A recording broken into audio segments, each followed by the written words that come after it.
minta semua petugas dinaikin pangkat luar biasa. Aneh lah itu Presiden Prabowo kalau misalnya betul-betul berpihak sama rakyat, fokus kepada pecat. Apa yang dilakukan oleh seorang Presiden Republik Indonesia, Bapak Prabowo, sudah sangat jelas.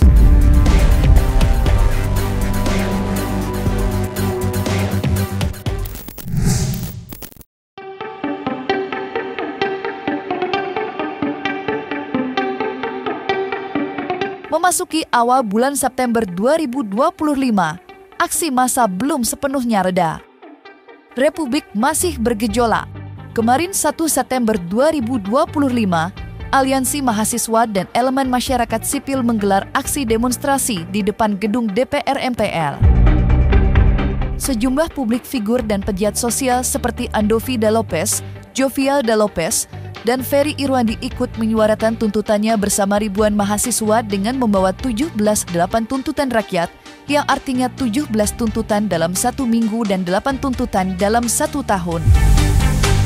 Di atas mobil komando sesekali mereka meneriakan reformasi total sebagai bentuk sikap atas tergerusnya moral pejabat yang menari di atas penderitaan rakyat. Aksi demonstrasi depan gedung DPR MPR yang berlangsung damai dan tertib bisa dikatakan berbanding terbalik dengan aksi demonstrasi yang digelar di sejumlah kota-kota besar lainnya. Ketegangan antara mahasiswa dengan aparat keamanan masih terasa. Bentrok di antara kedua belah pihak masih terjadi. Dan ledakan konflik yang terus meningkat menjadi alarm bagi pemerintah yang sampai dengan saat ini belum sepenuhnya memenuhi tuntutan rakyat. Lantas seperti apa potret aksi demonstrasi yang digelar di depan gedung DPR kemarin? Ketika mereka sudah duduk di dalam sana, mereka menimbun kekayaan, memikirkan dirinya sendiri, tanpa memikirkan rakyat kecil. Kalian mau ancam pun kita tidak takut. Kalian mau tembak pun kita tidak takut. Dia nggak benar, turunin dia. Banyak yang diam-diam juga nggak benar. Tinju kita ke atas, bukan ke samping, betul. Revolusi! Revolusi! Revolusi! Revolusi! Revolusi! Revolusi! 17+8 tuntutan rakyat yang didasari transparansi, reformasi, dan empati. Semua pelaku kekerasan dari pihak aparat juga diproses seadil-adilnya dan setransparan mungkin, supaya ada perubahan dalam legislatif kita, eksekutif kita, sampai institusi kepolisian kita. Makanya kita jangan sampai ngasih ruang untuk orang-orang memprovokasi. Kita harus saling jaga. Warga ada keluarga kita sendiri. Jangan sampai mensisir minoritas, suku, ras, agama tertentu, jangan. Maka peserta aksi semuanya ingat tujuan kita apa. Sejauh ini masa sih sangat-sangat fantastis. Tadi gue dari KPK, semuanya berjalan dengan baik. Perwakilan udah diterima, sekarang geser ke DPR juga. Sangat-sangat kondusif tapi tetap tajam, dan kita harus apresiasi ini sebesar-besarnya. Berarti demokrasi justru dijaga oleh masyarakatnya sendiri sekarang di Republik ini. Ada bentrok antara aparat dan masyarakat, itu harusnya tidak perlu terjadi jikalau ya teman-teman di DPR tidak melakukan aksi-aksi yang melukai hati masyarakat, melukai hati rakyat. Dan DPR menerima usulan ataupun jeritan hati rakyat Indonesia, paling tidak mengakomodir lah, dan setelah itu mengkaji bersama. Jangan antipatik terhadap suara rakyat, sehingga tidak perlu terjadi kerusuhan ataupun tidak perlu terjadi demonstrasi yang berujung pada anarkis. Itu tidak perlu. Saya juga menghimbau kepada teman-teman di masyarakat semua, kita saling mengertilah.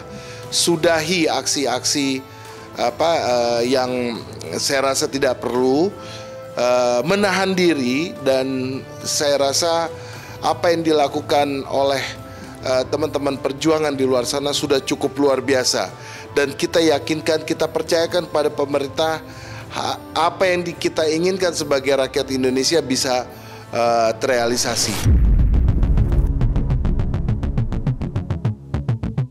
Presiden Prabowo Subianto akhir-akhir ini disibukkan dengan meluasnya gerakan rakyat yang menggelar aksi massa di sejumlah daerah di Indonesia. Kerusuhan dan kerusakan hingga pembakaran menjadi pemandangan mengerikan. Bentrok antar para demonstran dengan aparat kepolisian pun tak terhindarkan. Dari bentrokan panas itu, tak sedikit yang menjadi korban. Dan kemarin, Presiden Prabowo menjenguk korban dari aparat kepolisian yang dirawat di Rumah Sakit Bayangkara. Dan yang menarik dari pernyataan persnya, Prabowo akan menaikkan pangkat aparat kepolisian yang menjadi korban bentrokan dengan massa. Pernyataan orang nomor 1 di Republik ini pun menuai beragam kritik dari publik. Agak lain memang presidenku tercinta, harusnya yang dijumpai pendemonya. Dengarkan aspirasi mereka, bukan malah naikin pangkat petugas. Tulis salah satu akun media sosial meluapkan kekecewaannya pada Presiden Prabowo. Terus masyarakat yang jadi korban dapat apa? Tulis akun lainnya menyindir sikap Presiden yang dianggap tidak adil. Tidak hanya di media sosial, kritik pada Presiden Prabowo pun menggema di ruang publik. Salah satunya datang dari aktivis Sirdian Aurelio. Kemarin ada itu pengaruh massa, tapi kami tercomot oleh massa. Mungkin kami dipukuli sama massa. Dikeroyok. Yang paling luka ini ya? 42 jahitan Pak. 42 jahitan. Yang lain? Yang lain aman. Aman tuh masih luka mama dan baik-baik ya. siap. Terima kasih atas pengabdianmu. Kamu harus bangga sama bapakmu ya. Beliau menjaga Republik ya. Siap. Kamu juga bangga sama bapakmu. Ya. banyak Bapak. Ya. Terima kasih banyak sih. Terima kasih ya kau juga. Ibu tabah ya. Oke.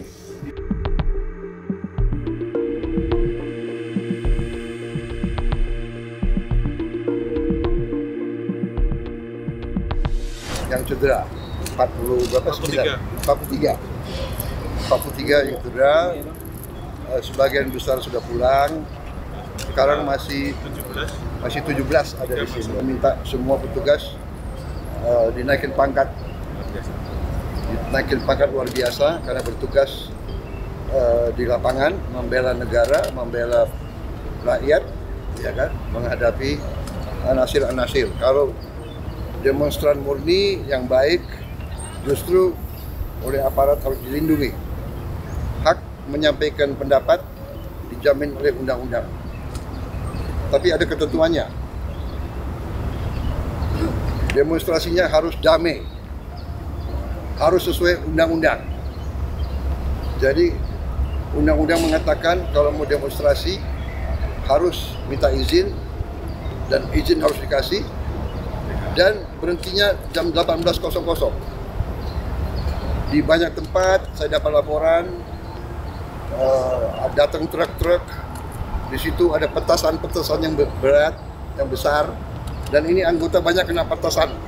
Ini sudah menurut saya udah rusuh. Niatnya membakar. Diketemukan ya truk isinya alat-alat untuk membakar. Dan kita lihat di banyak tempat gedung DPR, gedung DPRD, ini adalah instansi negara yang menjalankan kedaulatan negara, alat demokrasi, dibakar. Jadi niatnya bukan menyampaikan pendapat.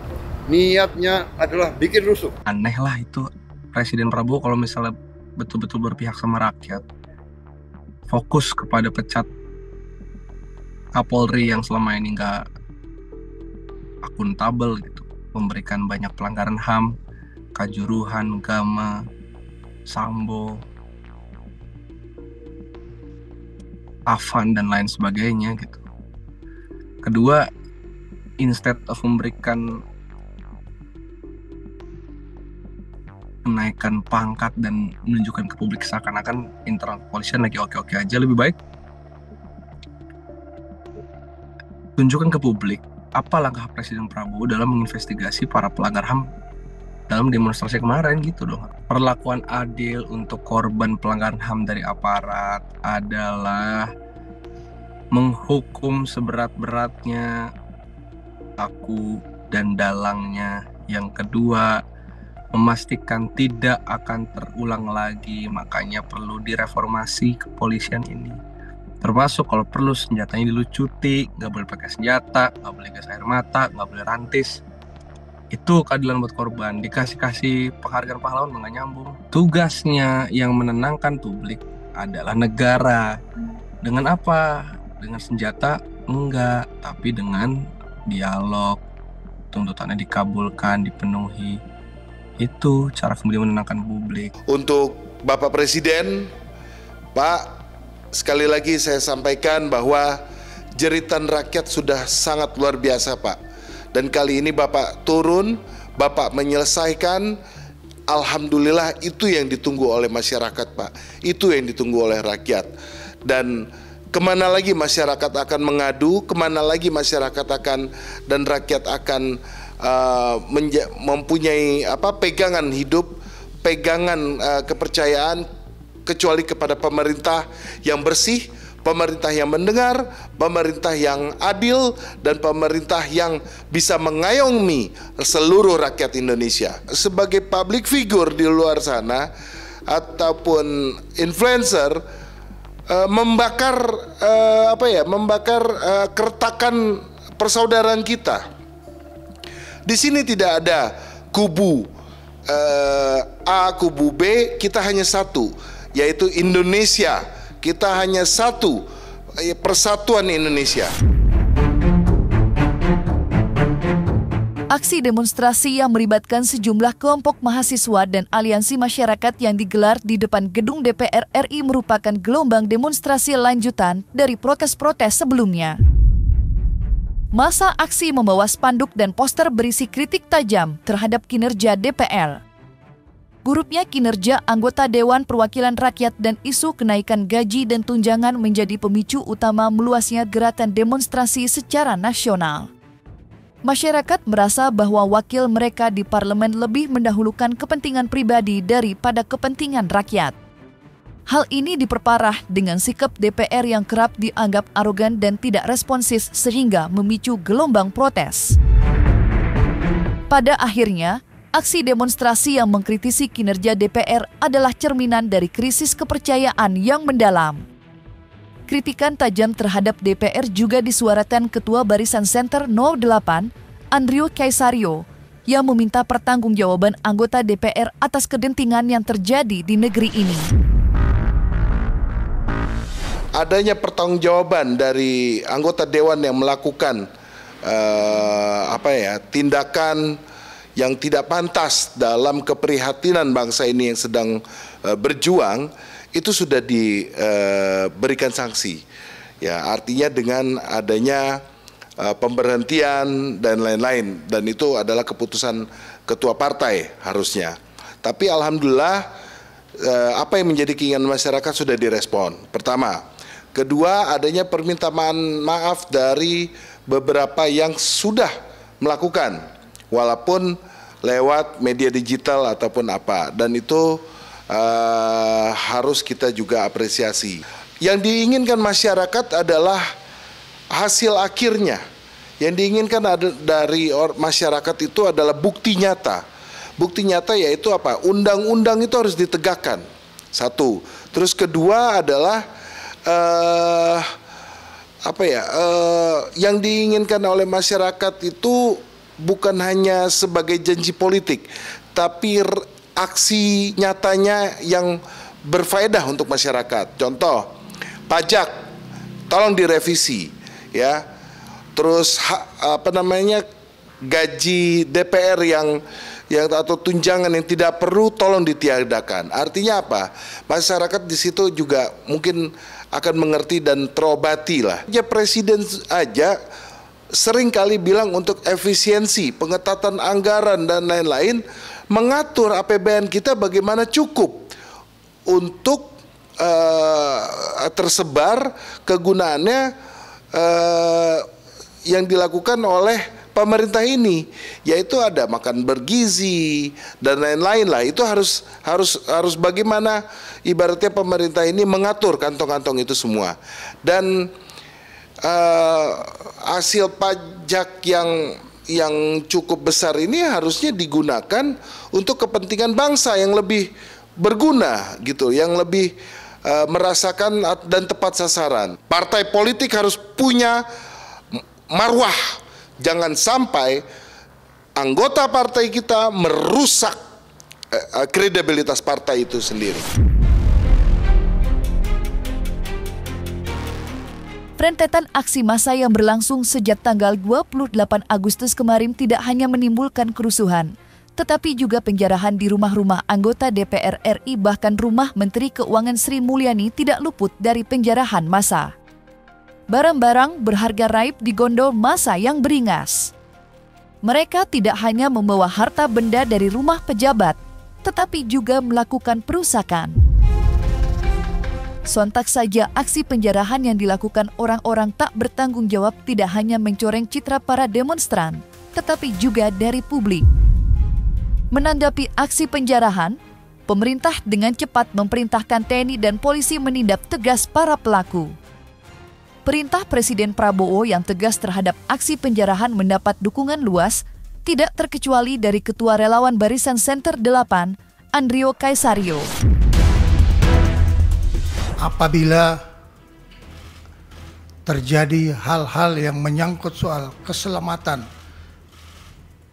bagi pribadi maupun pemilik rumah pejabat yang mengalami penjarahan, maka petugas tidak ragu-ragu untuk mengambil tindakan tegas terhadap para pelaku kerusuhan dan penjara yang memasuki wilayah pribadi maupun wilayah institusi negara yang memang sudah dipastikan untuk selalu dalam keadaan aman. Dan Tentara Nasional Indonesia akan bersikap tegas terhadap semua hal-hal yang bisa mengganggu keamanan dan ketertiban masyarakat, serta juga bisa mengganggu kedaulatan negara Kesatuan Republik Indonesia. Apa yang dilakukan oleh seorang Presiden Republik Indonesia, Bapak Prabowo, sudah sangat jelas dan sangat tegas bahwa orang yang melakukan unjuk rasa itu akan diterima loh dan didengar aspirasinya. Tetapi dalam hal demonstrasi yang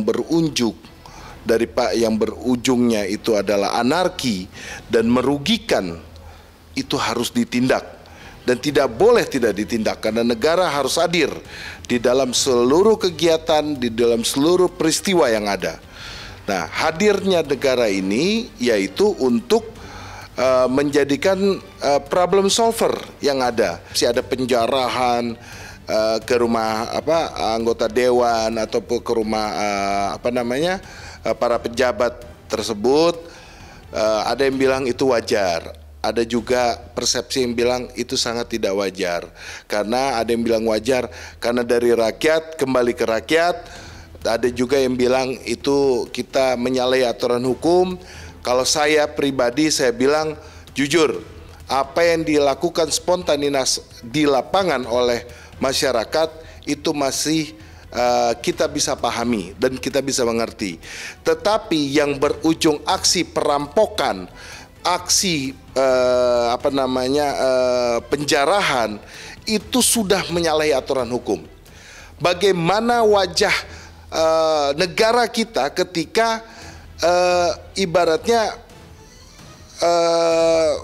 kepala daerah ataupun pejabatnya ataupun wakil rakyatnya terjajah ataupun terjarah oleh masyarakatnya dan tidak mendapatkan kepercayaan dari masyarakatnya.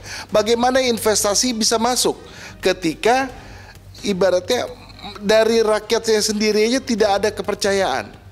Dan aksi-aksi penjarahan, aksi-aksi premanisme itu tidak dibetulkan, apapun namanya, tidak dibetulkan, tidak ada hukum yang membenarkan aksi-aksi tersebut. Ya, kalau misalkan memang masyarakat merasa kecewa, rakyat merasa kecewa, ungkapkan dengan elegan, tempuh jalur hukum, gitu. Jangan lakukan aksi-aksi penjarahan, premanisme dan lain-lain. Dan saya yakin rakyat Indonesia juga menghendaki adanya kedamaian. Rakyat Indonesia menghendaki adanya keamanan. Rakyat Indonesia juga menghendaki adanya jaminan keamanan. Kalau seperti ini dikedepankan adalah itu wajar karena dari rakyat untuk rakyat, ya tidak seperti itu konsepnya. Provokator harus benar-benar dicari, diselesaikan sampai akar-akarnya. Dan untuk para buzzer di luar sana, di media juga tolong berikan edukasi yang positif. Jangan memprovokasi. Contoh, dengan adanya menjelek-jelekan pemerintah, dengan bilang pemerintah gagal, dengan bilang hal-hal negatif, speech negatif itu tolong. Jangan di media kita bangun narasi untuk pencitraan, ya, tetapi itu malah mengobarkan api perpecahan.